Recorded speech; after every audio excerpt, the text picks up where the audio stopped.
sambeni ukuthi i-constitution yomkhonto ithini.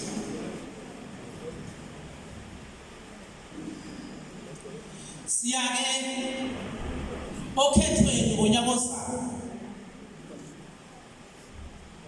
Bahlobo bami, siya okhethweni ngonyaka ozayo.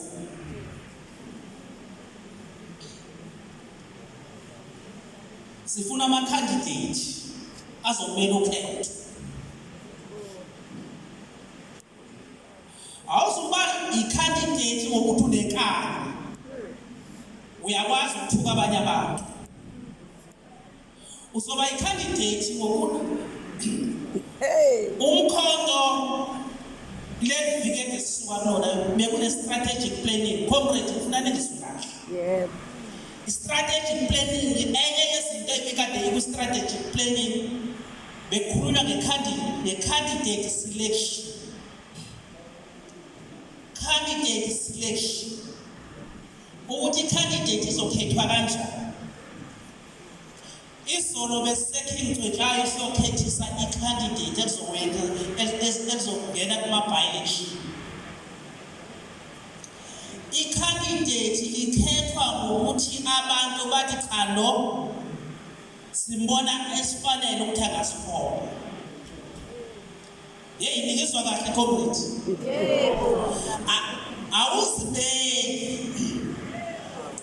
Futhi awuzokhethwa ngabaholi ukuthi uzothi uzosondelana noNyangoza ku-province, uzosondelana noma uMotshana ku-national, ebese yakhetha cha.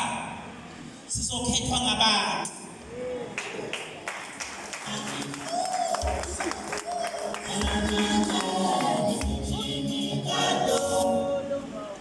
Manje abantu uma bezosikhetha uzoya ngokuthi mina emphakathini ngiziphatha kanjani.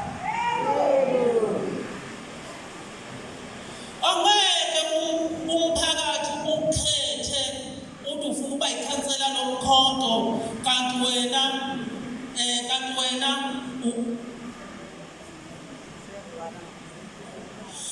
wena uphuza kusebusi. Bese uhamba phakathi komphakathi kodwa ufuna ukuba nekhansela. Angeke bekhethe abantu wena ushaya abantu. Angeke bekhethe abantu wena uthuka abantu. Sezwana bafowethu? Yebo. So asiqale indlela zethu esisihambayo nokwenza kwethu kube isibonelo libonakale ilunga lomkhonto. Uyabona ke lo umholi womkhonto uhlukile kumkhonto nomholi we-ANC, uhlukile kumholi we-IFP.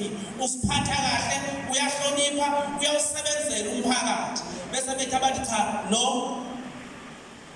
siyamthemba, singamenza abe likhansela. Akube kanjalo bafowethu.